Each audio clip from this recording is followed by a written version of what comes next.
जब भी हम यूपीपीसीएस जीएस 3 पेपर के बारे में बात करते हैं तो हमेशा हमारे दिमाग में या तो करंट अफेयर या तो स्कीम के बारे में हम सोचते हैं, लेकिन ऐसा कुछ नहीं होता। यहाँ पे जो क्वेश्चंस पूछे जाते हैं वो ज्यादातर एनालिटिकल बेस पे और कॉन्सेप्चुअल क्लियरिटी और एप्लीकेशन बेस पे होते हैं।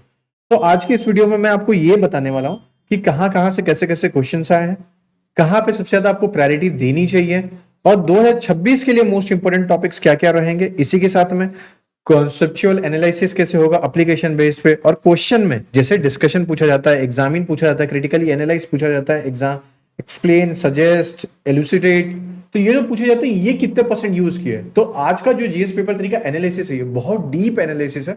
यहां से आपके हर एक concept layer by layer clear होते जाएंगे। ओके, और बिलीव मी ऐसा पूरा आंसर एनालिसिस आपको पूरे कहीं पे भी पूरे यूट्यूब पे नहीं मिलेगा। ये हमारा खुद का यूनिक है और जिसके पीछे काफी ज्यादा वर्क भी लगता है।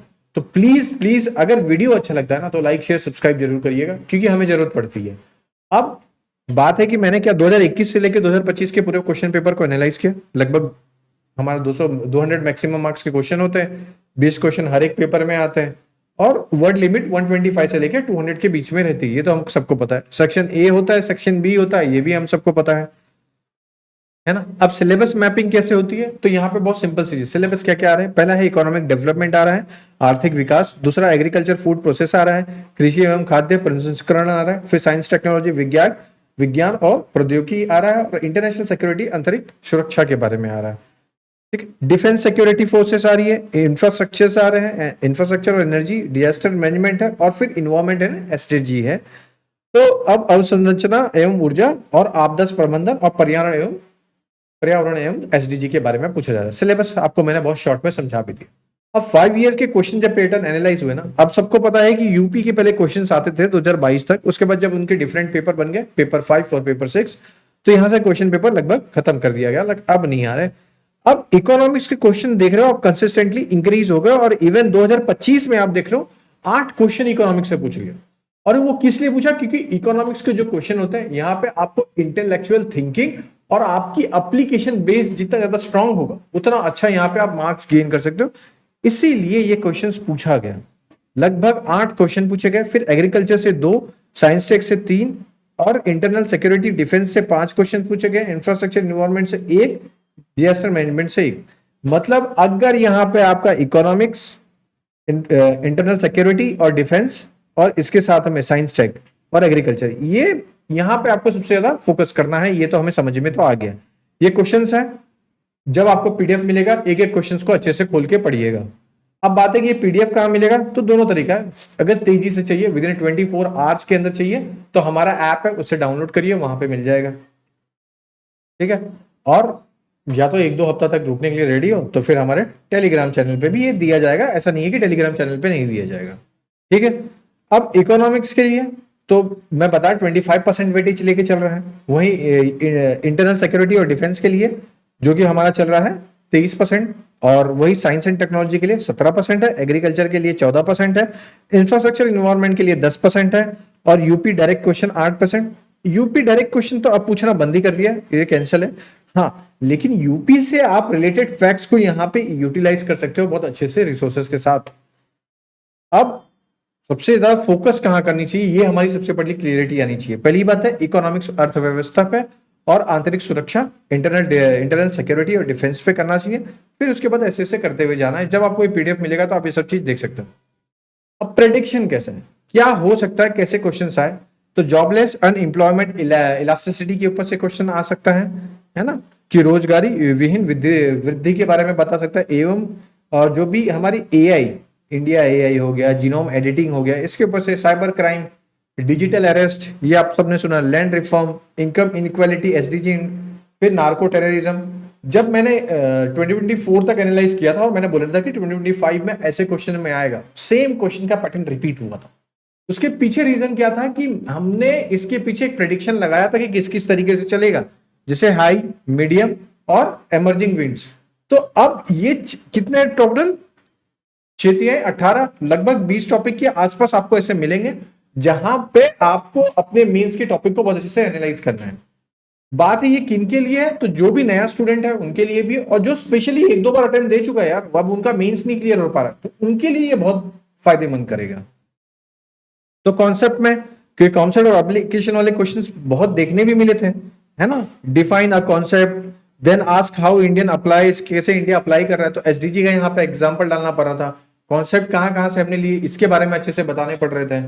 फिर ईयर हेडलाइन के ऊपर था कि वर्ष की मुख्य खबरें कौन कौन सी रही थी, इसके बारे में 12 से 18 महीने के करंट अफेयर को पूछ लिया गया था। और फिर स्टैटिक डायनेमिक कॉम्बो के बारे में, फिर क्रिटिकली एनालाइज है ना कि समीक्षात्मक विश्लेषण करने के ऊपर, और योजना और प्रभावशाली, और फिर नीति सुझाव के बारे में पूछ लिया, यूपी स्थानीकरण, और जितने भी हमारे यहाँ पे एक कोटेशन हो गया, विजन बुकलेट हो गया, ये सब कुछ हमारे ऊपर से पूछा गया था। अब डिस्कशन का मतलब एग्जामिन, क्रिटिकली एनालाइज, ये वाले क्वेश्चन, जैसे डिस्कशन यहाँ पे इसका वेटेज अब बढ़ गया।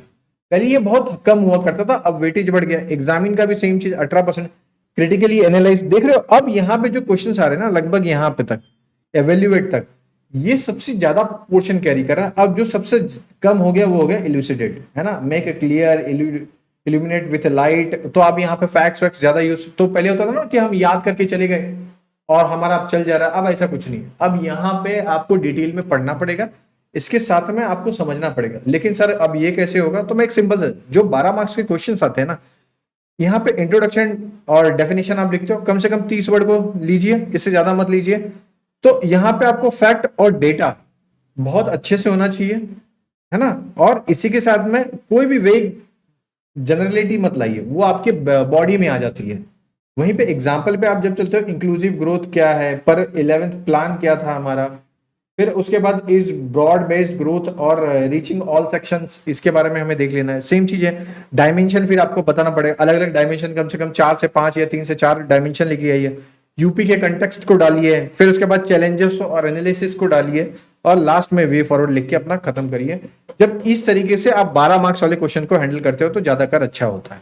जेनेरिक जो मिस्टेक्स करते हैं, जो सबसे ज्यादा मिस्टेक्स होती है वो क्या होती है, बहुत ध्यान से सुनिएगा। जब हम मेंस का क्वेश्चन पेपर लिखते हैं तो वहां पे मिस्टेक्स होती है। पहला, एक तो टेक्स्ट बुक का हम इंट्रोडक्शन यहाँ पे पुट कर देते हैं, जो कि सबसे खराब बात है। दूसरा, कोई यूपी का एग्जाम्पल ही नहीं डालते। तीसरा, वन साइडेड एनालिसिस डाल देते हैं कि अब मुझे जो पता है मैं वही लिख दूं, ना कि जो क्वेश्चन पेपर में पूछा है वो मैं नहीं लिखूंगा। फिर एक्साइटिंग जो वर्ड लिमिट है, हमें पता ही नहीं चलता है।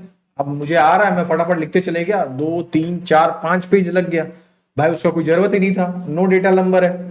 फिर उसके बाद लिस्टिंग स्कीम्स ओनली, कि बस स्कीम के बारे में बता रहे हैं, स्कीम के बारे में थोड़ा फैक्ट्स, या तो उसके कोई कॉन्सेप्ट को कनेक्ट करके बता रहे नहीं है।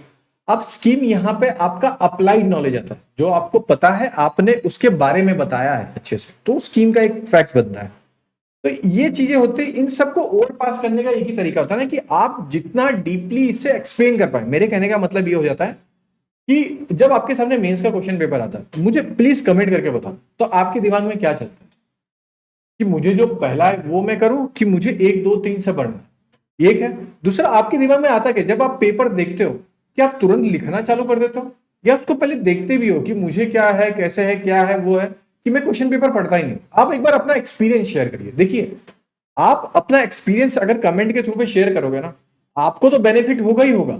वहां पे मैं अपनी तरफ से यूट्यूब पे आके आपको कमेंट कर पाऊंगा कि हाँ, इस तरीके से करना है, तो यहाँ पे और अच्छे से ग्रोथ हो सकती थी।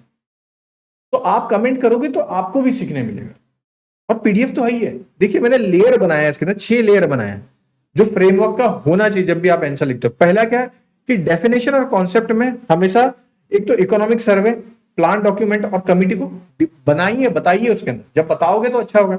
दूसरा लेयर क्या है, कॉन्स्टिट्यूशनल पॉलिसीज बताइए कि क्या वो डीपीएसपी से कनेक्ट हो रहा है, क्या न्यू एजुकेशन पॉलिसीज के साथ कनेक्ट हो रहा है, क्या वो आर्टिकल कोई फंडामेंटल राइट, फंडामेंटल ड्यूटीज इसके कनेक्ट हो रहे हैं, तो उसको बताइए। दूसरा क्या है, डेटा एंड फिगर्स को ऐड करिए, कि एनएसएसओ हो गया, नेशनल फैमिली हेल्थ सर्वे हो गया, नीति आयोग की रिपोर्ट हो गया, आईएमएफ की रिपोर्ट हो गया, वर्ल्ड बैंक के हो गया, आरबीआई के हो गए, आप ये मेंशन करिए।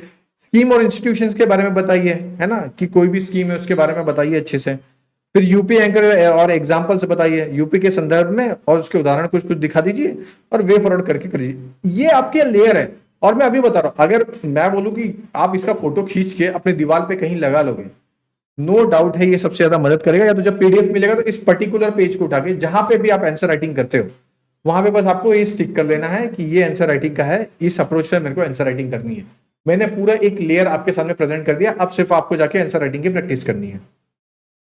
हाँ, अब बात है कि क्या जो मैं आपको बता रहा हूं कि ये सब कुछ है, नहीं, ये मैंने अभी तक जो आपको बताया ये हमारा 20% है।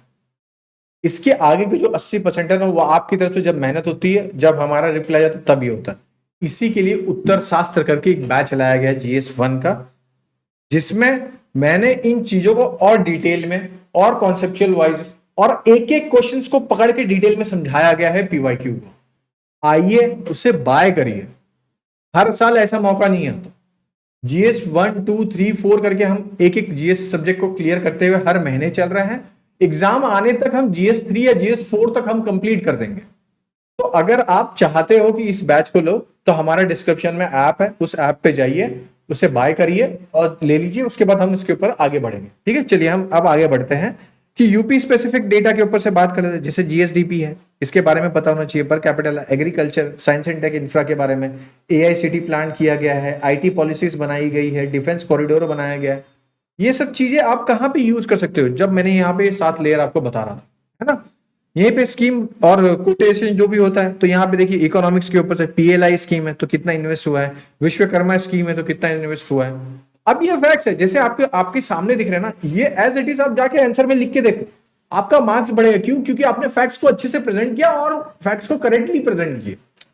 ये सबसे ज्यादा मैटर करता है। 16 कमिटीज है, उसकी रिपोर्ट है ना। संत कुमार कमेटी है, फिर MS स्वामीनाथन है, अशोक दालवे है, फिर देबी दुबोय है, नीति आयोग स्ट्रेटेजी 275 है, केलकर कमेटी है, फिर अरविंद सुब्रमण्यम कमेटी, ये केवी कमनाथ। अब ये कमेटी एज इट इज आपके सामने दिख रही होगी, 2021, 2019 की, 2024 आप ये सब एज इट इज यूज कर सकते हो। अब कीवर्ड्स का पूरा बॉक्स दिया कि आप जब भी एग्रीकल्चरल क्वेश्चन को एड्रेस कर रहे हो, वहां पे क्लाइमेट रेजिस्टेंस, फिर ये डबलिंग फार्मर इनकम। अब ये सब क्या होता है, जब आप आंसर में ये सब चीजें डालते हो ना, तो आपके आंसर बहुत फ्रूटफुल दिखते हैं।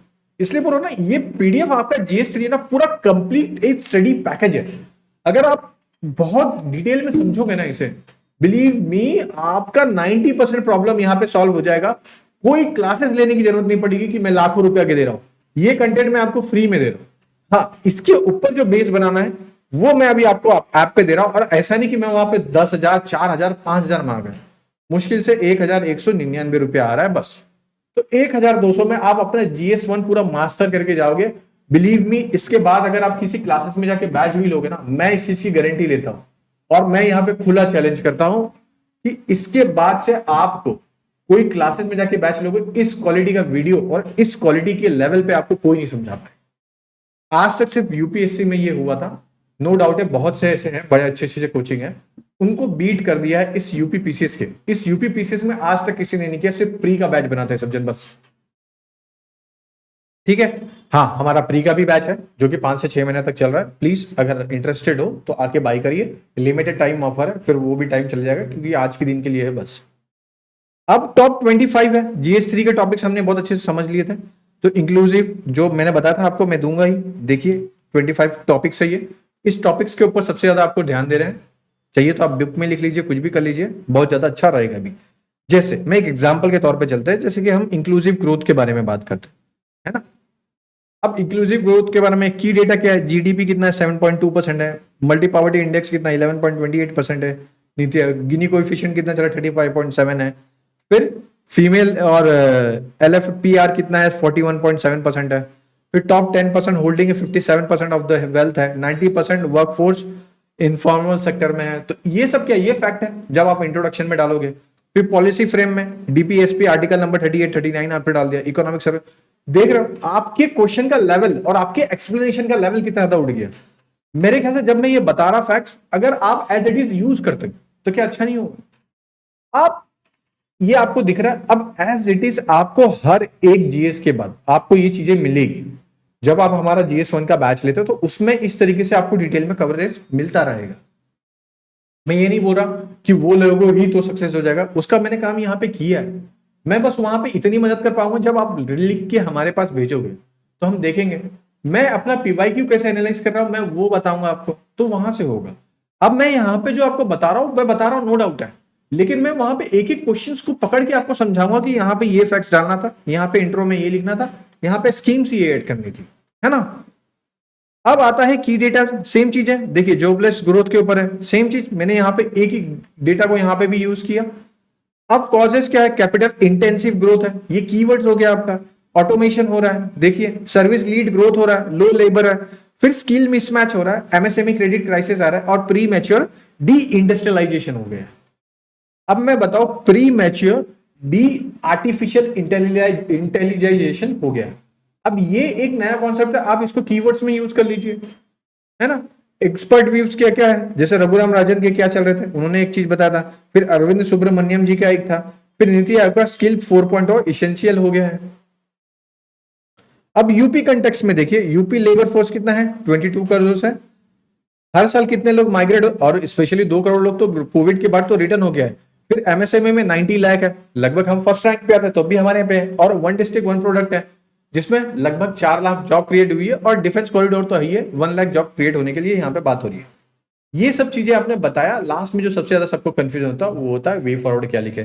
तो फेज 3 का चल रहा है पीएलआई का लेबर इंटेंसिव के ऊपर, जैसे टेक्सटाइल हो गया, लेदर इंडस्ट्री हो गई, जेम्स इंडस्ट्री हो गई, यहाँ पे है कैपिटल इंटेंसिव भी है। फिर केयर इकोनॉमिक्स क्या होती है, इसके बारे में अच्छे से आपको समझाया गया है। तो ऐसे ही हर एक टॉपिक को यहाँ पे देखिए, आपके सामने पूरे 25 के 25 टॉपिक को मैंने एक एक करके समझाया। अब आपको क्या करना है, इससे डाउनलोड करके अच्छे से समझना है और इसको अप्लाई करनी है। अब बात है कि 16 वीक का स्ट्रेटेजी क्या होना चाहिए। ये जीएस 3 का, वैसे मैंने जीएस 1 जीएस 2 का मैं बनाया हूं। जीएस 1 का स्टिल मैं अपनी तरफ से अपडेटेड करके हमारे बैच में दिया जा रहा है, तो वहां पे भी आप लेके कर सकते हो। अगर आप खुद से भी चाहते हो तो ये रहा, मैंने खुद से एक एक फेज के हिसाब से मैंने दिया है, और डे 1 से लेकर डे 3 में आपको क्या कवर करनी है वो भी मैंने यहाँ तक डिटेल शेड्यूल है। मैं इसका कोई चार्ज नहीं ले रहा, आपको फ्री में अवेलेबल है। हमारे टेलीग्राम पे बस हमारे ऐप है, उसको डाउनलोड करके वहां से आपको बाय कर लेना है। बाय मतलब फ्री है, बस आपको क्लिक करना है, कूपन अप्लाई करनी है, कूपन अप्लाई किया, आपको ये फ्री में मिल जाएगा। बिलीव मी, एकदम फ्री ऑफ कॉस्ट है, बस आपको ये बाय कर लेना, 0 रुपया है। कूपन क्या रहेगा तो डिस्क्रिप्शन में आपको मेरा कूपन का पता चल जाएगा, डिस्क्रिप्शन में देखिएगा, या तो हम कमेंट करके आपको बता देंगे। ऑल इंडिया मैक्रो और डेटा जो भी है, यहाँ पे ग्रोथ कितना % हो रहा है, एज इट इज आप यूज कर लीजिए, इसको प्रिंट आउट करिए और मिनी प्रिंट आउट करिएगा, अच्छे क्लियरिटी वाला प्रिंट आउट करके, कलर प्रिंट आउट या जो भी है, छोटा सा प्रिंट आउट करके अपने पर्स में रखिएगा। जब भी आप कभी फंस जाते हो मीन्स के आंसर राइटिंग लिखते समय, या कहीं रास्ते में जा रहे हो, खोलिए उस पर्ची को, इसमें इस सबके बारे में लिखा है, एज इट इज आपके मीन्स के अंदर लिखने में काम आ जाएगा। ठीक है, एग्जाम डे टाइम मैनेजमेंट कैसे होता है ये आपको दिख रहा है पूरा। मैं इसके ऊपर कभी कोई एक अलग से वीडियो बना दूंगा, क्योंकि यहाँ पे मैं ये बताना सही नहीं समझ रहा हूँ, इसके लिए एक अलग से एक पूरा वीडियो बन सकता है। फिर बुक और रिसोर्सेज के लिए, तो यहाँ पे मैंने सब बुक के बारे में भी बता दिया, रिसोर्सेज भी बहुत अच्छे से समझा भी दिया हूँ, कुछ अलग नहीं है। जैसे कि देख लीजिए यहाँ पे इकोनॉमिक्स लेना है, इकोनॉमिक सर्वे देखना है, तो रमेश सिंह की ना लेते हुए सिर्फ 11th और 12th की एनसीईआरटी ले लीजिए। इंडियन ईयर बुक में तो जो इकोनॉमिक्स वाला सेक्शन है वो कर लेना है। फिर नीति आयोग का 75 स्ट्रेटेजी अच्छे से देखनी है। इकोनॉमिक एग्रीकल्चर के लिए स्पेक्ट्रम आती है, मत खरीदिए, मैं बता दूंगा। हम अगर आप हमारा बैच लेते हो तो ये सब चीजें आपको ऑलरेडी उसमें इंक्लूड होकर मिल जाएगी, कुछ अलग से नहीं करना पड़ेगा। अब 5 ईयर टॉपिक्स के हिसाब से मैंने यहाँ पे एक एक टॉपिक को बाता है, कहाँ कहाँ पे कैसे कैसे। जैसे इंक्लूसिव ग्रोथ से क्वेश्चन नंबर 3 और 4 में 2021 में पूछा है, वहीं पे हिट रेट इसका क्या है, 5 में से 5, ये आएगा ही आएगा, हर साल आएगा, और आया भी है ना। फिर वैसे ही अनएम्प्लॉयमेंट और एनएसएसओ का जो क्वेश्चन नंबर 3 और 4 पूछा ही गया, तो 5 में से 4 है, इस साल पूछा गया, अगले साल ये एक क्वेश्चन तो पक्का आएगा। तो इस तरीके से दिखाया जा रहा है। और स्पेशली जब सुप्रीम कोर्ट के जब जज का आया था पूरा, तो आपने सुना ही था वो। अब देखिए यहाँ पे पूरा आपको एक ट्रेंड देखते हुए मिल रहा है। डिजास्टर मैनेजमेंट की सिर्फ एक क्वेश्चन आपको दिख रहे हैं, लेकिन सडन शिफ्ट होते हुए कौन सा ये दिख रहा है आपको ग्राफ, मेरे ख्याल से कलर में आप कंफ्यूजन हो सकते हो, ये कलर है इकोनॉमिक्स का, दिख रहा है ये। तो 5 4 4 अब ये बढ़ते हुए जा रहा है, क्यों? क्योंकि यहाँ पे वेटेज अब बढ़ रहा है इकोनॉमिक्स का, और नो डाउट है बहुत सडन बूस्ट हो गया ये, है ना। फिर न्यू थीम्स डेटाबेस कैसे कैसे, तो ये थीम है आपका पूरा, ये भी आपको दिया गया है। अब टॉप 30 जो प्रोबेबल है कि इस बार ये क्वेश्चंस आएंगे, वो ये है।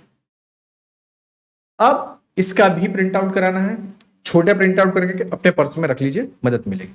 इसी के साथ में पूरा लेक्चर देखिए, मेरा यहाँ पे काम किया है कि मैं हर एक जीएस का ऐसे ही डीपली एनालिसिस वीडियो लेके आ रहा हूं, जिसमें मैं आपको ये नहीं बता रहा हूं कि कैसे करना है, क्या है जीएस का, ऐसे हवे में बात नहीं हो रही।